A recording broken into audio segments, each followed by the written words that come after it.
태양광, 풍력, 수력, 이 신재생 분야에서 중국이 이미 세계 시장을 장악하고 있다는 사실 잘 알고 계시죠? 그중에서 태양광 시장은 중국이 95% 이상을 다 점유하고 있다고 해도 과언이 아닌데요. 정부가 이런 중국 독주에 맞서기 위해 텐덤셀이라는 새로운 기술로 세계 최초 상용화에 도전장 내밀었습니다. 이 텐덤셀이 중국의 태양광 산업을 꺾을 카드가 될 수 있을까요? 한병화 유진투자증권 이사와 함께 분석해 보도록 하겠습니다. 안녕하십니까? 안녕하십니까? 중국의 태양광 유명하죠. 우리뿐만이 아닙니다. 미국, 유럽 전 세계의 태양광을 다 무너뜨리고 나홀라 독주하고 있는데요. 실제로 세계 시장 점유율뿐만이 아니라 한국 시장에서도 중국의 태양광 셀 다 잘하지만요. 폴리실리콘부터 95%를 넘었습니다. 이렇게 되니까 트럼프 대통령도 저렇게 이제 중국의 태양광을 압박을 하는 거고요. 어느 정도입니까, 상황이요? 안타깝죠. 우리가 2019년만 하더라도 셀 기준으로 보면 그래도 한 30% 이상은 국산 셀을 썼거든요. 아, 그랬습니까? 중국에 맞섰네요. 왜냐하면 한국에 한화가 운영을 하고 있는 4기가짜리 셀 공장이 있습니다. 근데 네. 지금은 그 공장이 대부분 다 미국으로 수출용으로만 쓰이고 있고요. 그래서 한화는 지금 국내에서 어떤 수요가 없다면 아예 이 라인을 미국으로 옮길 수도 있다. 지금 그런 생각을 하고 있을 정도로 네. 국내는 중국산 셀이 지금 90% 이상을 사실은 장악한 상태입니다. 예. 지금 보면 태양광이라는 게 폴리실리콘도 있고 패널도 있고 셀도 있고 인버터, 패널 여러 가지 실은 부품들이 좀 있잖아요. 요소들이. 이거 중국이 다 잘합니까? 다 잘합니다. 중국은 모든 그린 산업, 모든 성장 산업에 있어서 세계 시장의 절반 이상을 자기 내수로 가지고 있기 때문에 네. 잘할 수밖에 없고요. 예. 이제는 저가를 떠나서 기술 경쟁력으로서도 사실은 앞서 있을 정도로 지금 영향력이 크죠. 네. 방금 중요한 이야기를 해주셨는데 우리가 그동안에 중국의 태양광이 잘하는 이유는 저가다. 그러니까 가격 경쟁력이 안 돼서 아예 상대가 안 된다라고 했는데 방금 우리 위원님도 얘기해 주셨지만은 기술도 상당하다고 합니다. 아예 세계 태양광의 기술 표준을 중국이 만든다. 사실입니까? 그렇습니다. 중국의 연간 태양광 설치량이 아마 400기가 이상 지금 되는 수준으로 올라오기 때문에 연간 400기가요? 그렇습니다. 그러니까 이거는 사실 상상을 초월하죠. 우리나라 전체 네. 발전 캐파가 한 3, 40기가 네. 이 정도쯤 되는데 중국은 1년에 태양광으로만 400기가를 할 수 있는 그런 국가이고요. 그러다 보니까 모든 종류의 기술적인 실험들이 중국 영내에서 이제 활발하게 이루어지고 있고 당연히 이제 기술적으로 앞서 있고요. 태양광에 지금 폴리실리콘 계열의 태양광만 하더라도 발전 효율이 중국 업체들이 가장 높죠. 발전 효율이 높다는 것은 기술력이 그만큼 높다는 것이고요. 네. 페로브스카이트도 마찬가지입니다. 페로브스카이트도 굉장히 활발하게 개발하고 있어서 아직은 시장이 열리진 않았지만 이 부분에 있어서도 중국의 약진이 이제 예상이 되는데 다만 이제 한국이 이런 쪽에 집중을 해야 되는 이유는 아직은 이거는 이제 상용화가 아직 안 된 비즈니스이기 때문에 같은 선상에서 우리가 이제 경쟁을 할 수 있는 거죠.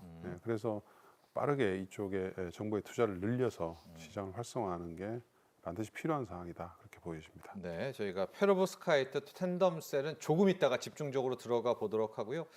태양광 공부를 한번 살짝 해보도록 하겠습니다. 이제 태양광의 밸류 체인이 좀 있다라고 하는데 원재료는 폴리실리콘, 이따가 이제 탄덤셀을 알기 위해서 좀 해야 될 것 같습니다. 그 다음이 뭐 인곳이 있고요. 그리고 셀, 모듈, 그다음에 태양광 발전소 이렇게 가고 있지 않겠습니까? 네, 맞습니다. 그러면 중국은 폴리실리콘도 잘 만들고 셀 모듈도 잘 뽑고 아예 태양광 발전소도 잘 짓고 그럼 뭐 끝난 거 아닙니까? 판이 어느 정도입니까 중국이요?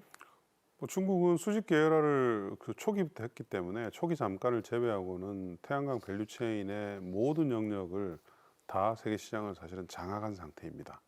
거의 뭐 웬만한 밸류체인 태양광 내 밸류체인에서 7~80% 이상은 중국이고요. 그래서 사실은 중국에 의존하지 않고서는 태양광 비즈니스를 할 수가 없게 돼 버렸죠. 네. 근데 이제 그것을 깬 것이 바이든과 트럼프의 이제 정책이었습니다. 그래서 이제 미국으로의 태양광 수출은 이제 아예 거의 차단된 수준이고요. 기존에는 이제 동남아에서 만들어지는 중국산 셀이나 모듈을 갖다 수입할 수 있었는데 그 부분도 이제 어마어마한 관세 장벽을 세워서 막았습니다. 그래서 이제부터는 미국은 미국 내에서 만들어지는 태양광 셀이나 모듈 못 들어가죠 중국산이. 이런 쪽이 이제 주로 갈 것이라서 거기서 이제 잘하고 있는 퍼스트 솔라라든지 하나 솔루션이라든지 이런 이제 기업들의 미국 시장 지키기는 이제 좀 성공을 한 상태다 그렇게 볼 수가 있죠. 거기서부터 이제 시작을 해야 되는 그런 단계입니다. 여러분 중국의 태양광이 연 400기가와트 이게 말이 안 되는 게요. 현재 미국이 AI 데이터 센터에 필요한 게 연간 100기가와트인데 그것도 못 해가지고 지금 난리가 났는데 AI도 결국 이렇게 보면 중국이 잘해버리겠어요. 에너지가 이렇게 많이 나오니까요. 그러니까 그렇죠. 전 세계에 신규로 설치되는 발전원의 90% 이상이 풍력 태양광이에요. 그러니까 신규 발전원이 대부분 다 재생에너지이기 때문에 재생에너지로 AI 데이터 센터를 돌릴 수밖에 없는 게 현실이고요. 그럼 중국이네요. 그걸 잘하는 중국이 결국은 데이터 센터의 확산에 있어서도 제일 빠르죠. 전력이 거기는 어쨌든 뭐 자기들이 마음만 먹으면 1년에 몇백 기가를 마음 놓고 할 수가 있기 때문에 네. 굉장히 지금 빠르게 뭐 AI뿐만 아니라 데이터 센터에 관련된 기술력 이런 부분도 올라오고 있다 그렇게 보시면 될 것 같습니다. 자, 그래서 현 정부도 신재생, 이 재생에너지에 되게 주력하고 있고요. 이번에 초혁신 경제 전환을 하게 되면서 이 15대 선도 프로젝트에서 차세대 태양광, 또 해상 풍력, 원전도 들어 있습니다만 이쪽 내용들을 함께 왜냐면 에너지가 중요하니까요 라고 밝혔는데요. 이번에 초혁신 경제 3차 추진 계획에 나왔던 내용들 핵심 내용만 몇 가지 좀 볼까요? 일단 뭐 6개 기술이라면 뭐 그 아시는 것처럼 뭐 태양광의 차세대 태양광인 거고요. 페로브스카이트, 뭐 해상 풍력, 그다음에 그린 수소, SMR 뭐 이런 식입니다. 그러니까 우리가 꼭 필요한 차세대 성장 산업이 군이 이제 들어와 있고요. 특히 이제 그 중에서도 글로벌 에너지 전환이 굉장히 빠른 속도로 이루어지고 있기 때문에 이걸 따라가기 위한 국내에서 약간 부족한 기술들을 정부가 집중적으로 육성하겠다 하는 내용입니다. 그래서 이렇게 육성을 해서 육성할 뿐만 아니라 국내에 관련된 이제 수요를 갖다가 일단 일정 부분 확보해서 국내가 테스트 베드가 돼서 이걸 기반으로 해서 해외로 수출을 하는 이제 그런 스토리거든요. 예. 그러니까 과거에 우리가 많이 했던 그런 정책들인데 이렇게 이제 고성장 산업 위주로 해서 정부가 좀 집중하겠다 그런 내용이라서 사실은 지난 한 3년 동안 굉장히 늦어졌거든요. 네네, R&D 그렇죠. 투자가 굉장히 많이 부진하고 하면서 업체들도 사실은 자기 돈만으로 이렇게 할 수가 없어요. 이 네. 부분은 아직 수요가 상용화된 그렇죠. 기술들이 네, 아니기 네, 때문에 네. 그래서 정부가 반드시 도와줘야 되는 영역이 있는데 이번에 다행히 이제 이런 기술들이 제대로 선정이 되면서 예산이 좀 집중적으로 현 정부 한 2030년까지는 진행될 것으로 그렇게 보고 있습니다. 네, 방금 앞서도 표해봤지만 이 초혁신 경제 3차 추진 개혁의 6대 기술 중에서 오늘 우리가 집중할 것은 첫 번째 차세대 태양광입니다.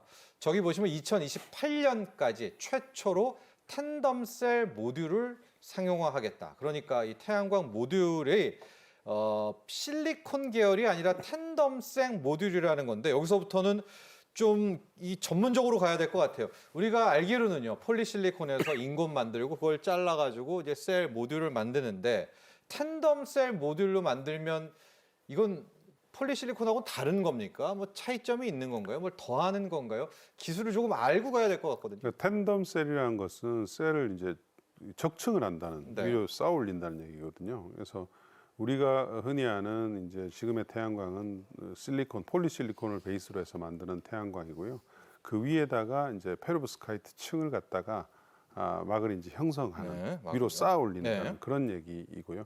왜냐하면 이제 페로브스카이트가 전력 효율이 굉장히 높은 그런 이제 소재이긴 한데 이게 아직은 개발이 완벽하게 끝나지 않았기 때문에 단점이 좀 있습니다. 내구성이라든지 또는 뭐 열에 좀 약하다든지 이런 것들이 있기 때문에 중간 단계로서 브릿지 시장으로서 이제 텐덤 셀 시장이 앞으로 한 10년 이상은 존재할 것 같거든요. 네. 그래서 그걸 갖다가 이제 만드는 게 페로브스카이트와 실리콘을 융합해서 만드는 게 이제 텐덤 셀이다. 이제 이렇게 보시면 되고 지금 대부분 다 태양광 업체들이 네. 선발 태양광 업체들이 우리뿐만 아니라 일본, 중국 이렇게 세 개의 권역이 지금 굉장히 경쟁 중에 있거든요. 예. 요 세 개 권역이 대부분 다 텐덤 셀 위주로 해서 지금 개발을 진행하고 있는 아주 막바지 국면이다. 이렇게 보시면 될 것 같습니다. 그러니까 우리는 지금 이제 실리콘 셀로 갔고 결과적으로 갈 것이 이제 페로브스카이트 셀인데 그 사이에 이제 텐덤 셀을 들어간다. 모듈이 이제 그렇습니다. 필요한다라는 건데 뭐가 좋은가요? 텐덤 셀과 그러면 이제 기존의 뭐 실리콘 셀 이렇게 얘기할까요? 좀 차이점도 한번 보도록 할까요? 그러니까 두 개가 이제 겹쳐지면서 태양광의 파장을 전력으로 전환하는 비율이 확 높아집니다. 아, 효율이. 예, 그래서 이 태양광이든 풍력이든 사실은 최종 막판에는 전기를 누가 많이 생산하느냐 이게 이제 가장 큰 네. 이슈잖아요. 그래서 지금 현재의 실리콘 계열은 8, 9% 정도가 한계입니다. 이론적으로 전력을 네. 생산하는 비율 자체가. 근데 이 페로브스카이트 텐덤으로 가게 되면 이게 이제 30%를 넘어가게 되고 최종적으로 페로브스카이트가 완성이 되면 40%가 넘어가게 되거든요. 네. 그러면 이제 이 경쟁에서 굉장히 강력한 우위를 가질 수가 있죠. 결국은 발전 단가가 대폭 떨어질 수 있는 태양광이 지금 발전 단가가 워낙 많이 떨어져서 네. 지금도 전 세계적으로 보면 가장 낮은 에너지 발전 그 원가가 가장 낮아졌어요. 그랬다더라고요. 저희는 모르고 있었는데. 이미 예, 낮아져 예. 있습니다. 낮아져 있는데 여기서 만약에 텐덤셀이 들어와서 한 차례 한 20-30%더 올라가게 되면 예. 이거는 뭐 다른 발전원은 사실은 따라오기 힘들 정도로 이제 높아지고요. 만약에 여기서 페로브스카이트가 실질적으로 텐덤에서 넘어서 페로브스카이트가 된다. 가버린다면. 예. 이러면 완전히 혁명이 일어나죠. 그거는 사실은 우리가 보는 미래의 모든 비즈니스가 사실은 이 페로브스카이트로 시작이 됐다가 끝이 날 수도 있어요. 예. 왜냐하면 페로브스카이트는 근데 약간 똘똘똘똘 꿈에 뭐 그런 거 있잖아요. 그러니까 예, 예. 이게 똘똘똘똘 말릴 정도로 네.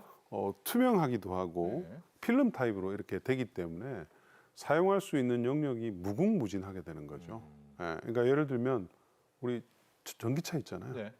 전기차를 굳이 충전하러 갈 필요가 없습니다. 전기차 유리를 페로브스카이트에 딱 장착을 하게 되면 받친 태양광이 전력을 생산해서 배터리를 바로 이제 충전할 수가 있기 때문에 그게 머스크 테슬라가 마지막으로 구현하려는 거죠. 그러니까 일론 그런 머스크가. 네. 이제 혁명으로 가는 중간 단계이기 때문에 요 이제 텐덤 셀 투자가 굉장히 중요한 역할을 할 수가 있죠. 자, 정부가 이렇게 텐덤셀에 모든 역량을 집중하겠다 이유가 있었습니다. 방금 우리 박사님 위원님도 이야기를 해주셨지만 그 효율이 정말 엄청나고 산업적으로도 지금 이대로만 가면 중국이 그냥 다 태양광을 가져가니까 이 방향 전환도 좀 필요한 그런 요인도 있죠. 다각도의 요인이 있을 것 같습니다.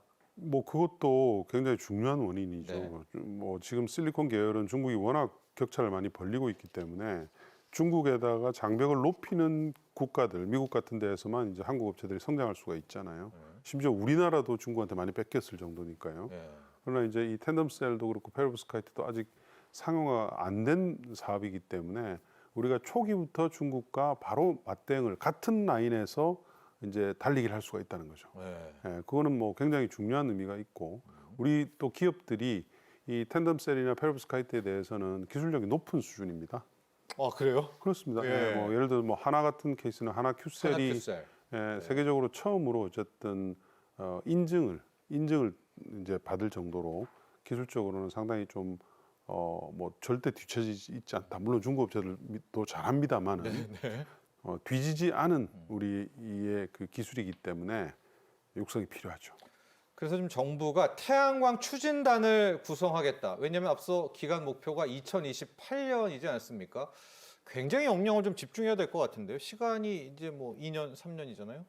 그러니까 일단 지금은 그러니까 실험실에서의 제품의 개발은 어느 정도 완성이 되어 있는 상태입니다. 하나도 보면 텐덤셀의 그 광전환 효율이 28.6, 뭐 최근에 29% 정도 육박할 정도로 그렇게 어느 정도 완성이 돼 있는 상태라서 이걸 이제 상용화 라인을 이제 어떻게 깔고 밸류 체인들을 또 어떻게 이제 형성을 시킬 건지 이런 부분들이 이제 정부가 좀 도와주면 되겠죠. 네. 중국도 이미 1기가 정도의 상용화 라인을 지금 깔고 있는 상태입니다. 텐덤셀 셀로요. 네. 그래서 우리는 아마 1기가까지는 쉽지는 않을 것 같고요. 왜냐하면 우리가 시장이 작기 때문에 저는 뭐 그래도 한 100에서 200메가 정도의 텐덤셀 메가로. 정도를 정부에서 좀 도와주면은 기업들이 사업을 하기 굉장히 편하게 되겠죠. 이 태양광 텐덤셀 다른 국가의 현황도 좀 궁금합니다. 중국도 잘하겠죠. 왜냐하면 태양광의 강자니까 당연히 텐덤셀을 알고 있겠고 유럽도요. 특히 독일 같은 나라는 또 태양광 강국 아닙니까? 미국도 그렇고 해외 연구 현황, 뭐 실용화 현황은 어떻습니까?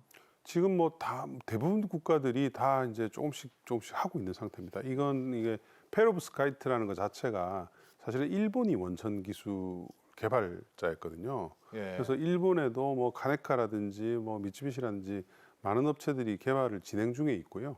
다만 이제 일본은 좀 기술을 개발해서 뭔가 상용화하는 데는 좀 속도는 좀 늦죠. 항상 보면. 예. 그래서 지금 그런 상태에 있고 중국은 뭐 상위 태양광 업체들, 론지라든지 뭐 많은 업체들이 이미 뭐 한 3, 4년 전부터 진코 솔라 이런. 네, 굉장히 빠른 속도로 지금 하고 있고 조금 전에 말씀드린 대로 이미 1기가의 상용화 라인이 중국에는 지금 거의 만들어져 있는 상태입니다. 네. 미국도 뭐 펄스솔라라든지 또 다른 그 태양광 스타트업들이 이 페로브스카이트 쪽을 열심히 지금 하고 있는 상태이고요. 유럽도 그 일부 독일과 또는 뭐 폴란드 이런 그때 좀 두각을 나타내는 기업들이 있는 상태입니다. 예. 따라서 지금은 아직은 누가 하나가 완전하게 헤게모니를 장악했다고 볼 수가 없는 그런 이제 초기 경쟁 상태이기 때문에 여기서 이제 조금 더 스퍼트를 낼 수 있는 그런 마중물이 필요한 그런 단계라고 할 수가 있겠습니다. 국내 기업으로 가보도록 하겠습니다. 우리가 일반적으로 국내 태양광 3대장 하면 이제 한화큐셀의 한화솔루션이 있고요. 국내에선 HD 현대에너지솔루션, 또 폴리실리콘을 만드는 OCI 홀딩스 이 세 기업을 놓고 있는데 어떻습니까? 세 기업 모두 텐덤셀을 놓칠 것 같지는 않은데요. 현황은 어떤가요? 그러니까 한화솔루션하고 HD 에너지솔루션은 텐덤셀에 대해서 적극적으로 개발을 하고 있는 상태이고요. 예. 하나가 한 반보 정도 이제 앞서 있다고 할 수 있는데 최근에 HD 에너지솔루션도 HJT라는 이 그 방식 주로 이제 일본 업체들이 많이 하는 방식인데 이 방식으로 이 텐덤셀 개발을 굉장히 빠르게 지금 진행을 하고 있는 상태입니다. 그래서 네. 하나를 쫓아가는 그런 상태죠. 그래서 어쨌든 두 업체가 이렇게 경쟁을 하게 되니까 뭐 굉장히 좋은 상태이죠. 네, 그래서 국내는 뭐 저는 이런 이제 기술적인 문제보다는 시장을 갖다가 시장이 있어야 되잖아요. 근데 이게 초기 시장이기 때문에 사실은 이 태양광이라는 것은 보통 20년에서 25년 정도 발전을 하는데 여기 텐덤셀은 아마도 실험을 좀 상용화 실험을 많이 거쳐야 되기 때문에 그보다 내구도가 많이 낮을 거예요.